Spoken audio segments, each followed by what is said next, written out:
Hello guys, कैसे हैं आप सब लोग। लोन हंटर की एपिसोड 19 के साथ हाजिर हो। अगर अभी तक किसी ने मेरे चैनल को सब्सक्राइब नहीं किया हुआ तो चैनल को सब्सक्राइब कर दे, वीडियो को लाइक और शेयर कर दे, शुक्रिया। लोन हंटर की लास्ट एपिसोड के एंड पे हमने देखा था रैन स्काई टावर के 10वें फ्लोर पर चला जाता है, जहाँ पर उसका सामना स्कारलेट मॉन्स्टर के साथ होता है। उस बॉस मॉन्स्टर का नाम स्कारलेट सोल डिफेंडर होता है। रैन उन दोनों के दरमियान में फाइट स्टार्ट हो जाती है। वो बॉस उसके ऊपर अपनी तलवार को घुमाते हुए अटैक करता है, जबकि रैन अपने शैडो मूड को एक्टिवेट कर लेता है, यानी कि फैंटम मूड को एक्टिवेट करता है और वो गायब होकर उसके ऊपर चला जाता है। रैन उसे कहता है, तुम तो मेरे शैडो को भी नहीं पकड़ सकते, तुम मुझे क्या मारोगे। और साथ ही रैन अपने डैगर को उसके कंधे में दंसा देता है, जिससे उसका ब्लड निकलता है। लेकिन वो बॉस का गुस्सा हो जाता है। वो बॉस अपनी तलवार को जमीन में गाड़ देता है, जिससे एक जबरदस्त प्रेशर बनता है और रैन उसके ऊपर से पीछे की तरफ गिर जाता है और कहता है, इसकी तलवार का प्रेशर तो बहुत ज्यादा है, ये तो एक फायर टाइप का एलिमेंट है और ये बॉस भी मुझे बेजर्क टाइप का बॉस लगता है। नेक्स्ट सीन इन दोनों डंजन के बाहर का दिखाया जाता है, क्लोवर गिल्ड का, जहाँ पर क्लोवर गिल्ड की बॉस बैठी न्यूज पार्टी होती है। यहाँ पर उसे न्यूज में दिखाया जा रहा होता है सिटी एच में, जहाँ पर सेज मूड का एक मॉन्स्टर अपीयर हुआ था और हमारे बहुत सारे हंटर्स उस मॉन्स्टर के साथ फाइट कर रहे थे। जब उन्होंने उस मॉन्स्टर को हरा दिया, वहीं पर फॉरगेटन सी डंजन का गेट ओपन हुआ और वो सारे के सारे उस डंजन के अंदर खींचे चले गए। थोड़ी देर के बाद उसकी असिस्टेंट अंदर आती है और कहती है, बॉस मैं कुछ इन्फॉर्मेशन फाइल्स लेकर आई हूँ जो कि सीधी एसोसिएशन से आई हैं। उन्होंने रिपोर्ट दी है, इन फाइल्स के अंदर उन सारे हंटर्स के नाम है जो कि फॉरगेटन सी डंजन के अंदर खींचे गए हैं और हमारी ज़ाओबी का नाम भी इन हंटर्स की लिस्ट में है। वो बॉस से पूछती है, बॉस अब हम लोग क्या करेंगे, क्या हम लोग उसे बचाने के लिए वहाँ पर जाएंगे। बॉस उसे कहती है, नहीं कोई जरूरत नहीं है, हमारी ज़ाओबी काफी ज्यादा स्ट्रॉन्ग है,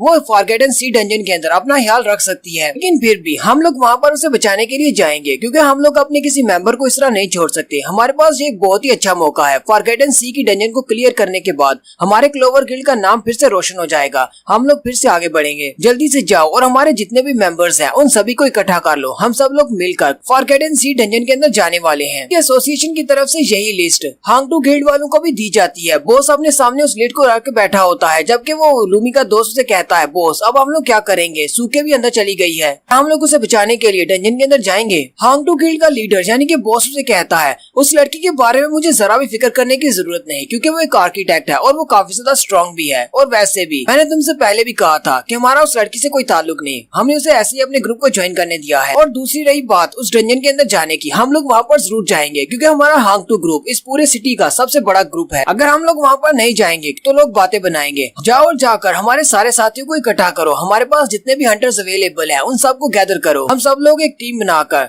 फॉरगेटन सी डंजन के अंदर जाएंगे और उसे क्लियर करेंगे। नेक्स्ट सीन फिर से स्काई टावर का दिखाया जाता है, जहाँ पर वो बॉस रैन के ऊपर अटैक करता है और कहता है, अगर तुम सिर्फ इतना ही कर सकते हो तो तुम्हें यहाँ पर होने का हक नहीं है, तुम यहाँ से वापस चले जाओ, तुम अगले फ्लोर पर नहीं बच पाओगे। रैन कहता है, हालांकि ये सिर्फ 10वें फ्लोर का बॉस है, लेकिन ये बॉस द पावरफुल है और ऊपर से ये मेरा स्पेशल स्किल जिसका नाम फैंटम है ये भी खत्म होने वाला है। बॉस उसके ऊपर अपनी तलवार से जबरदस्त अटैक करता है। रैन पीछे की तरफ गिर जाता है। पीछे की तरफ गिरने के बाद रैन का फैंटम वाला स्किल खत्म हो जाता है। बॉस उसे कहता है, अब जबकि तुम्हारा वो फैंटम वाला स्किल भी खत्म हो चुका है तो क्यों ना तुम मेरे सामने हार मान लो, तुमने तो मुझे बहुत ज्यादा डिसअपॉइंट किया है, मुझे लगा था शायद यहाँ पर कोई बहुत ज्यादा स्ट्रॉन्ग आया है। रैन उसे कहता है, लगता है कि तुम मुझे कुछ ज्यादा ही अंडर एस्टिमेट कर रहे हो। रैन उससे कहता है, तुम्हारी बॉडी से कोई भी डिमोनिक ऑरा नहीं निकल रहा, अभी अभी जिस बॉस मॉन्स्टर को मैं मार कर आ रहा हूँ वो तुमसे ज्यादा स्ट्रॉन्ग था और उसकी बॉडी के अंदर से ज्यादा डिमोनिक ऑरा निकल रहा था, उसके मुकाबले में तुमने मुझे बहुत ज्यादा डिसअपॉइंट किया है। रैन उसे कहता है, तुम तो बहुत ज्यादा वीक हो, मुझे नहीं लगा था कि तुम इतने ज्यादा वीक होगे, यहाँ तक कि तुम्हारी वो तलवार का फायर एलिमेंट वाला अटैक वो भी बहुत ज्यादा वीक था, मैं तो बस तुम्हारी स्ट्रेंथ को टेस्ट कर रहा था, लेकिन तुम मेरे टेस्ट में फेल हो चुके हो। तुम्हारी बॉडी से डिमोनिक ऑरा क्यों नहीं निकल रहा, यहाँ तक कि तुम्हारे हाथ में जो वेपन है उसके अंदर से बहुत सारी डिमोनिक ऑरा निकल रहा है, लेकिन तुम्हारी बॉडी से बहुत ज्यादा कम निकल रहा है। तुम्हें यहाँ पर एक डीमन बॉस बनाया किसने है। स्कारलेट बॉस से कहता है, हालांकि मुझे कुछ भी याद नहीं कि मैं यहाँ पर कैसे आया या फिर मुझे किसने यहाँ पर छोड़ा है, लेकिन मुझे इतना याद है कि यहाँ पर जितने भी इंसान तुम्हारी तरह के जितने भी इंसान यहाँ पर पहले आए हैं मैं उन सब के साथ फाइट करता रहा हूँ, तब तक कि मैं दोबारा से रीसेट नहीं हो जाता। वो लोग मुझे मार देते हैं और मैं फिर से रीसेट हो जाता हूँ और यहीं पर आ जाता हूँ। रैन जल्दी से अपनी सीफोन हीलिंग वाली स्किल को एक्टिवेट करता है और कहता है, मुझे नहीं लगता कि मुझे तुम्हारे पास से कोई खास इन्फॉर्मेशन मिलने वाली है, चलो फिर ठीक है, मैं तुम्हारा किस्सा यहीं पर खत्म करता हूँ। स्कारलेट बॉस भी अपनी पावर्स को इंक्रीज करते हुए उसे कहता है, तुम्हारी हिम्मत कैसे हुई मेरे बारे में इस तरह की बातें करने की, अब मैं तुम्हें नहीं छोड़ूंगा, मैं तुम्हें यहीं पर मारने वाला हूँ। बॉस की बॉडी से बहुत सारी एनर्जी निकल रही होती है जो कि स्लैशेस की सूरत में होती है।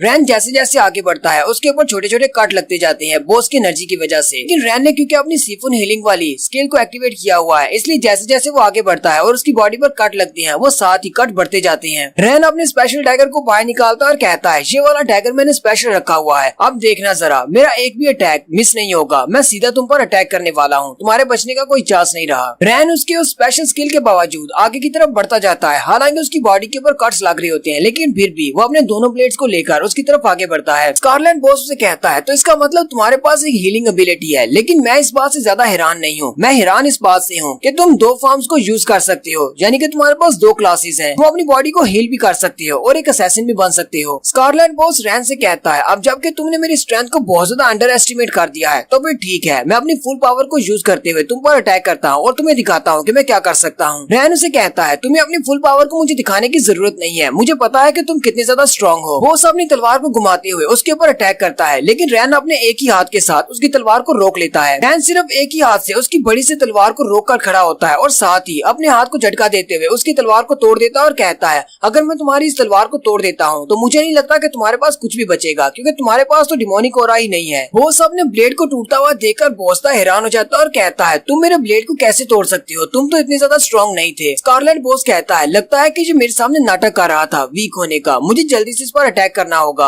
अपने दूसरे हाथ को आगे की तरफ करते हुए उसे पंच मारने लगता है, लेकिन रैन अपने डैगर को यूज करते हुए उसके बाजू पर अटैक करता है और उसके बाजू को ही काट देता है। स्कारलेट बॉस उसे मार खाने के बाद सोच रहा होता है, ये लड़का तो बहुत ज्यादा स्ट्रॉन्ग है, मुझे लगता है कि मुझसे ऊपर वाले जो फ्लोर वाले लोग हैं सिर्फ वही इसको हरा सकेंगे। रैन हंसते हुए उससे कहता है, मैंने तुमसे पहले ही कहा था कि तुम मुझे बहुत ज्यादा अंडर एस्टिमेट कर रहे हो, तुम मेरे सामने बहुत ज्यादा वीक हो, मैं तो तुम्हारी स्ट्रेंथ को चेक कर रहा था। अब जबकि मैंने तुम्हारी स्ट्रेंथ को चेक कर लिया है, चलो फिर ठीक है, मैं तुम्हें रीसेट कर देता हूँ, तुम्हारे मरने के बाद तुम फिर से रीसेट हो जाओगे। और रैन उसके ऊपर अपने डैगर से जबरदस्त अटैक करता है और उसके दूसरे बाजू को भी काट देता है और साथ ही उसकी टांगों को भी काट देता है, जिससे वो स्कारलेट बॉस नीचे की तरफ गिर जाता है। रैन उसके सर को अपने हाथ से पकड़ता है और उसके सर को स्पाइनल कॉर्ड समेत ही नीचे से उखाड़ लेता है। रैन ने उसके सर को अपने हाथ में पकड़ा होता है और उसे कहता है, मुझे लगता है कि लोगों का टाइम जाया करना यही तुम्हारी बेस्ट एबिलिटी है, क्योंकि तुम्हारे पास फाइटिंग एबिलिटी तो कोई है नहीं। स्कारलेट बॉस उसे कहता है, तुम बहुत ज्यादा स्ट्रॉन्ग हो, मैं इस बात के लिए बहुत ज्यादा खुश हूँ, मुझे नहीं पता कि मैं इस बात के लिए खुश क्यों हूँ, हालांकि मैं तुम्हारे हाथों से हार चुका हूँ। स्कारलेट बॉस रैन से कहता है, मुझे तुम्हारी बॉडी से कुछ ऐसी सेंट आ रही है जो कि मेरी बॉडी से आती है, लेकिन मेरे आर्मर और मेरा वेपन ये हमेशा मुझे कहते हैं कि मैं यहाँ पर सिर्फ बैटल करने के लिए हूँ। जब भी यहाँ पर कोई डबल अवेकनर आता है तो मुझे उसके साथ बैटल करना होती है। रैन उसके सर को नीचे फेंक देता है और कहता है, अगर तुम्हें बस इतना ही कहना है, चलो फिर ठीक है, मैं नेक्स्ट फ्लोर पर जा रहा हूँ, हो सकता है कि शायद कभी हम लोग दोबारा मिले। स्कारलेट बॉस का सर नीचे गिरने के बाद कहता है, मुझे कुछ चेहरे दिखाई देते हैं, लेकिन वो सारे बहुत ज्यादा ब्लरी हैं, मुझे समझ नहीं आती कि वो किसके हैं। मुझे तुम्हारी तरह का एक हंटर दिखाई देता है जो कि बिल्कुल तुम्हारी तरह का था, बहुत ज्यादा हार्ड वर्किंग, और वो बहुत ज्यादा स्ट्रॉन्ग भी था। और वो अपनी बैकग्राउंड मेमोरीज में दिखाता है कि वो एक बड़े से आर्मर के सामने जाकर खड़ा होता है। ये वही मॉन्स्टर है, पहले वो एक इंसान हुआ करता था, फिर वो उस आर्मर को पहनकर इस स्काई टावर के अंदर आ जाता है और 10th फ्लोर का बॉस बन जाता है। रैन उसकी बातें सुनने के बाद सोच रहा होता है, ये मुझे कोई मॉन्स्टर नहीं लगता, ये तो एक इंसान की तरह का है। रैन सोच रहा होता है, आखिर ये स्काई टावर किस लिए बनाया गया है, मुझे तो कुछ भी समझ नहीं आ रही, ये बहुत ज्यादा मिस्टीरियस है। और साथ ही स्कारलेट बॉस की बॉडी वहाँ से डिस्पियर हो जाती है, यानी कि वो रीसेट हो गया है। 10th फ्लोर को क्लियर करने पर रैन को एक रिवार्ड मिलता है, जिसका नाम ब्लड ब्लेड रिमेन्स होता है। उसे कहा जाता है, जब तक तुम्हारा ये रिवार्ड तैयार नहीं हो जाता तब तक तुम इसे यूज नहीं कर सकते, जैसे ही तुम्हारा ये रिवार्ड तैयार हो जाएगा तुम इसे अपने ब्लेड ऑफ एवोल्यूशन के साथ फ्यूज कर सकते हो। नेक्स्ट सीन हंटर एसोसिएशन का दिखाया जाता है, जहाँ पर सारे लोग बातें कर रहे होते हैं उस पोर्टल के बारे में, फॉरगेटन सी के पोर्टल के बारे में। वहीं पर एक बंदे को दिखाते हैं जो कि बैठा होता है, वो वाइस प्रेसिडेंट है फ्लेम ड्रैगन गिल्ड का। वो वहाँ पर बैठा किसी का इंतजार कर रहा होता है। वो टाइम देखता है और कहता है 9 बज चुके हैं, लेकिन वो बंदा अभी तक नहीं आया। नेक्स्ट सीन फॉरगेटन सी डंजन का दिखाया जाता है, जहाँ पर गिल्ड लीडर अपने सारे साथियों से कहता है, सभी लोग आगे बढ़ो और इसके ऊपर अटैक करो। वो सारे लोग तोत पर अटैक कर रहे होते हैं, लेकिन तोत ने अपने ग्रीम वॉर के अंदर से जो लाइट का टावर बनाया होता है वो अभी भी वहीं पर होता है। सब लोग उसे पार करके उसके आगे नहीं जा पा रहे होते। टेक्नीशियन उससे कहता है, बॉस वो सुरह बालों वाला लड़का अभी तक उसके अंदर नहीं जा पाया और हमारे सारे मैजिकल अटैक्स भी बिल्कुल बेकार हैं, वो सारे भी उस लाइट को पार करके आगे नहीं जा पा रहे। एसोसिएशन का बंदा कहता है, तो ये तोत की पावर है, ये ब्लेसिंग ऑफ सैंड है, ये एबिलिटी बहुत ज्यादा यूनिक है। इस एबिलिटी को कर्सिंग पीरियड भी कहते हैं। सुरह बालों वाला लड़का उसे कहता है, ये कर्सिंग पीरियड ये क्या चीज है, ये कौन सी एबिलिटी है। एसोसिएशन वाला बंदा जैसे उसे बताने लगता है, साथ ही वो कहता है, ये एबिलिटी स्टार्ट हो रही है। सुरह बालों वाला लड़का अपने सर पे हाथ रख लेता है और जमीन पर बैठ जाता है और चिल्लाना शुरू कर देता है। सिर्फ वही नहीं बल्कि वहाँ पर और भी बहुत सारे हंटर्स होते हैं जो कि अपने सर पे हाथ रखकर चिल्लाना शुरू कर देते हैं।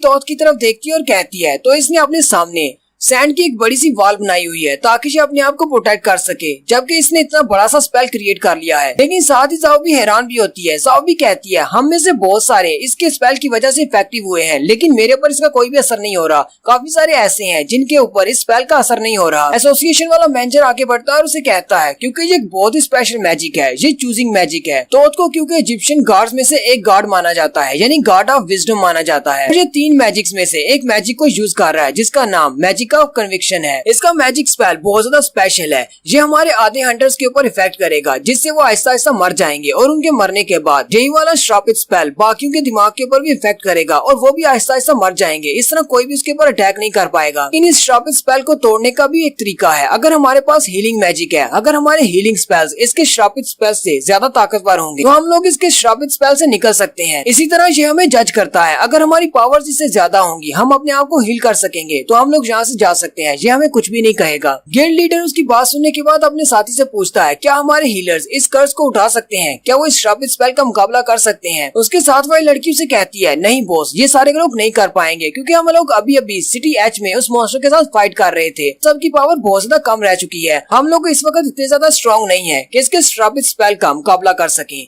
और यहीं पर हमारी एपिसोड 19 का एंड होता है। एक्सप्लेनेशन अच्छी लगी हो तो कमेंट करके जरूर बताइएगा। चैनल को सब्सक्राइब कर दें, वीडियो को लाइक और शेयर कर दें। शुक्रिया।